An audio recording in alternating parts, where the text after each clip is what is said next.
पंतप्रधान नरेंद्र मोदींच्या अध्यक्षतेखाली आज केंद्रीय मंत्रिमंडळाची बैठक होतीये। पहलगाम हल्ल्यानंतर प्रथमच सीसीएसची बैठक होणार आहे। केंद्रीय मंत्रिमंडळ बैठकीनंतर आज 3 महत्त्वाच्या बैठका होत आहेत। पाकिस्तानबाबत महत्त्वाच्या निर्णयांवर चर्चा होऊ शकते। पाकिस्तानवर अनेक निर्बंध लादल्यानंतर पुढील रणनीती ठरवण्याकरता पंतप्रधान नरेंद्र मोदी यांच्या अध्यक्षतेखाली उच्चस्तरीय बैठक पार पडली।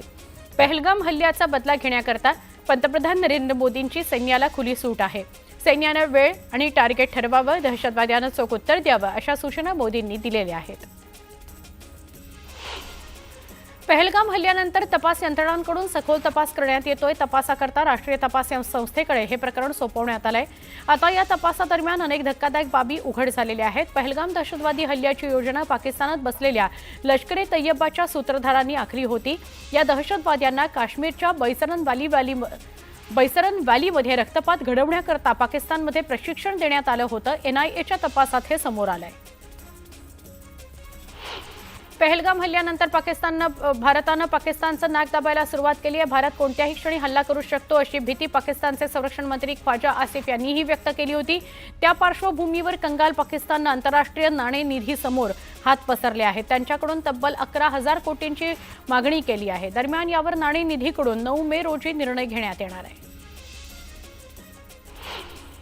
गेली 35 वर्ष उल्लेखनीय सेवा बजावणारे मुंबईचे पोलीस आयुक्त विवेक फणसळकर आज सेवानिवृत्त होत आहेत। त्यांच्या जागी पोलीस आयुक्तपदी कोण नियुक्त होणार याकडे पोलीस दलाचं लक्ष लागलेलं आहे। अयोध्येमध्ये राम मंदिराचं बांधकाम यावर्षी 5 जूनपर्यंत पूर्ण होणार आहे। मंदिर बांधकाम समितीचे अध्यक्ष नृपेंद्र मिश्रा यांनी ही माहिती दिली। मंगळवारी त्यांनी ही माहिती दिली। मंदिर परिसरातील महर्षी वाल्मिकी, श्री वशिष्ठजी, अहिल्याजी, निषादराज महाराज, शबरी माता आणि अगस्त्य मुनी यांची मंदिरं सुद्धा 5 जून नंतर भाविकांकरता उघडली जाणार आहेत। राम दरबाराची आणि 6 मंदिरांची पूजा 5 जूनला होणार आहे। राज्यात इलेक्ट्रिक वाहनांचा वापर वाढावा याकरता प्रचलित धोरणाला 5 वर्ष मुदतवाढ देताना सरकारनं टोल माफी किंवा सवलतींबरोबरच मोटर वाहन कर नोंदणी शुल्कात माफी देण्याचा निर्णय मंत्रिमंडळाच्या बैठकीत घेतलाय। नव्या धोरणानुसार राष्ट्रीय आणि राज्य महामार्गांवर प्रत्येक 25 किलोमीटर अंतरावर चार्जिंग सुविधा उपलब्ध करून दिली जाणार आहे। शिवरायांच्या वाघनखांपाठोपाठ नागपूरकरांच्या भोसले घराण्याचे संस्थापक सरदार रघुजी भोसले यांची लंडन इथं लिलावात निघालेली तलवार मिळवण्यात राज्य सरकारला यश आलेलं आहे। ही तलवार लिलावात निघाल्याचं वृत्त आल्यानंतर शेलार यांनी फडणवीस यांच्याशी चर्चा केली आणि ही तलवार राज्य शासनाला मिळावी या दृष्टीनं नियोजन करण्यात आलं। शेतकऱ्यांना 1 रुपयात पीक विमा देण्याच्या योजनेला राज्य सरकारनं अखेर गुंडाळण्याचा निर्णय घेतलाय। याला पर्याय म्हणून पूर्वीची पीक कापणी प्रयोगांवर आधारित विमा योजना राबवण्यास मंत्रिमंडळाच्या बैठकीत मान्यता देण्यात आली। त्यामुळे आता या नव्या योजनेत शेतकऱ्यांना अधिकाराचे हप्ते मोजावे लागणार आहेत। मतदार यादीशी आधारशी लिंक करणं तुर्तास तरी मतदारांना बंधनकारक नसेल असं केंद्र सरकारनं सांगितलंय।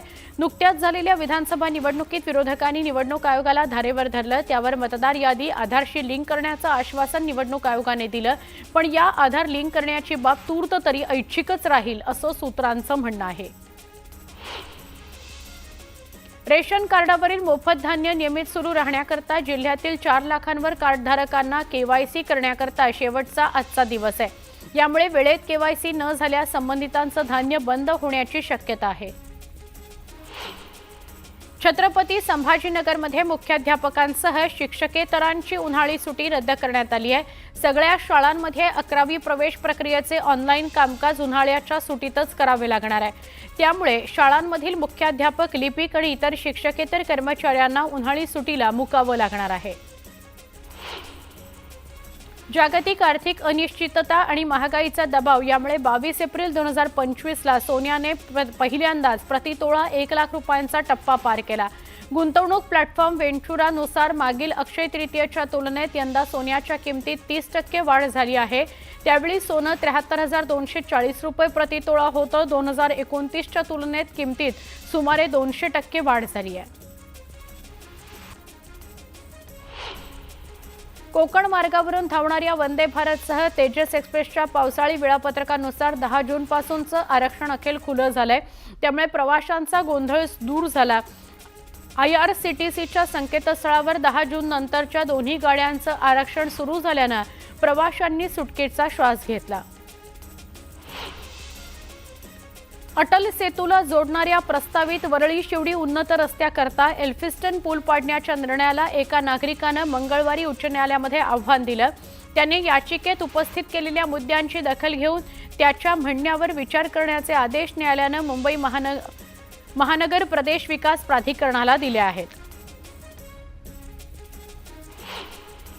अटल सेतू तसंच वरळीला जोडणाऱ्या पुलाचा आराखडा सदोष आहे। या प्रकल्पाच्या आड येणारा प्रभादेवीचा पूल तोडू नये अशी मागणी याचिकेद्वारे मुंबई हायकोर्टात करण्यात आली आहे। या प्रकरणी खंडपीठानं MMRDAकडे दाद मागण्याचे निर्देश याचिकाकर्त्याला दिले। विदर्भ वगळता राज्यातील सगळ्या शाळा 16 जूनपासून सुरू होणार आहेत। तापमानाचा विचार करता राज्य मंडळाच्या विदर्भातील शाळा 23 ते 28 जून या कालावधीत सुरू होतील। शिक्षकांना 2 मे ते 15 जून अशी सुटी असणार आहे।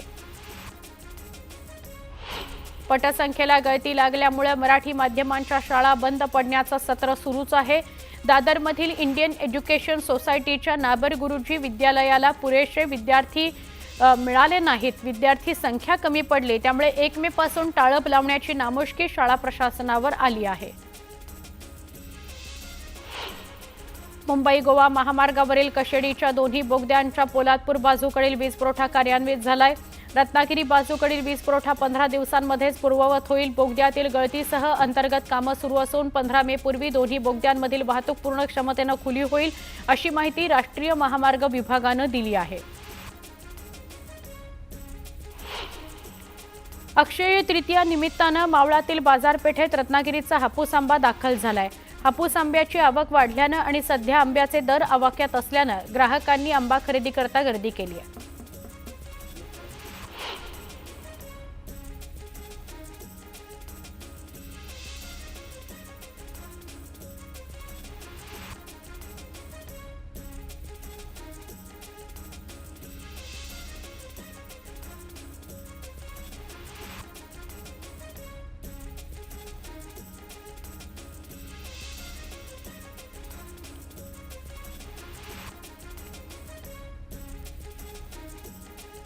जगद्गुरू संत तुकाराम महाराजांच्या पालखी सोहळ्याचा कार्यक्रम देहू संस्थानकडून जाहीर करण्यात आला। 18 जूनला महाराजांची पालखी ही देहूतून पंढरपूरकडे प्रस्थान ठेवणार आहे। यावर्षी देहू संस्थानकडून 340वा पालखी सोहळा साजरा करण्यात येतो। वाशिम जिल्ह्यात ज्वारीचा पेरा मोठ्या प्रमाणात घटलाय। सध्या संकरित ज्वारीचा हमीभाव 3,371 रुपये प्रति क्विंटल असताना बाजारात या ज्वारीला केवळ 1,850 ते 2,450 रुपये प्रति क्विंटल इतकाच दर मिळत असल्यानं शेतकऱ्यांचं मोठं आर्थिक नुकसान होत आहे। मुंबई गोवा महामार्गावरील परशुराम घाटाच्या वरील बाजूला रॉक बोल्टिंगचं काम झालं असून डोंगराला जाळ्यांचं आच्छादन लावण्यात आलंय। त्यामुळे डोंगरावरून खाली येणारे दगड या जाळीमुळे थांबणार आहेत। तसंच पावसाळ्यात दरड किंवा दगडधोंडे रस्त्यावर येण्याचं प्रमाण कमी होण्यास मदत होणार आहे। काजू पीक यंदाच्या हंगामात नैसर्गिक संकटात सापडल्यानं शेतकरी हवालदिल झालाय। मात्र कोकणातील पांढरं सोनं म्हणून ओळखल्या जाणाऱ्या काजू पिकाला यंदाच्या वर्षी विक्रमी 160 ते 170 विक्रमी दर मिळतोय। शेतकऱ्यांमध्ये त्यामुळे समाधानाचं वातावरण आहे। राष्ट्रवादी काँग्रेस पार्टीच्या वतीनं यंदाच्या महाराष्ट्र दिनानिमित्त आयोजित करण्यात आलेली पश्चिम महाराष्ट्रातून येणारी महाराष्ट्र गौरव मंगल कलश रथयात्रा काल पुणे शहरात दाखल झाली। रथयात्रेचं लाल महाल कसबा पेठ इथं जल्लोषात स्वागत करण्यात आलं। कराडमध्ये 9 आणि 10 मे रोजी 31वे अखिल भारतीय नवोदित साहित्य संमेलन होत आहे। या साहित्य संमेलन स्वागताध्यक्षपदी सिक्कीमचे माजी राज्यपाल श्रीनिवास पाटील असणार आहेत। अक्षय तृतीय निमित्त पुणे शहरातील वाहतुकीत बदल करण्यात आलाय। शहरातील मध्यभागी असणाऱ्या श्रीमंत दगडूशेठ हलवाई गणपती मंदिराला होणारी भाविकांची गर्दी बघता त्या भागातील वाहतुकीत मोठे बदल करण्यात आलेत। या भागातील पीएमपी बस सेवा पर्यायी मार्गाने वळवण्यात आली आहे। दुचाकी वाहनांना बंदी घालण्यात आली आहे। दौंड शहरामध्ये छत्रपती शिवाजी महाराजांची पारंपरिक शिवजयंती उत्साहात साजरी करण्यात आली। यावेळी शाहू महाराज चौक ते छत्रपती शिवाजी महाराज चौकादरम्यान मिरवणूक काढण्यात आली। आघोरी बाबा यांचा साहसी कलाविष्कार देखील सादर करण्यात आला। तो पाहण्याकरता शिवभक्तांनी मोठी गर्दी केली होती। हवामानातील बदलाचा परिणाम आता आंबा पिकावर होत असल्याने उत्पादन खालावत असल्याचा फटका बागायतदारांना बसतो आहे। त्यामुळे काही प्रयोगशील शेतकऱ्यांनी नवीन फळांच्या लागवडीकडे लक्ष वेधलं। निसर्गाच्या लहरीपणाला कंटाळून कातळावर ड्रॅगन फ्रूटची लागवड शेतकऱ्यांनी केली आहे।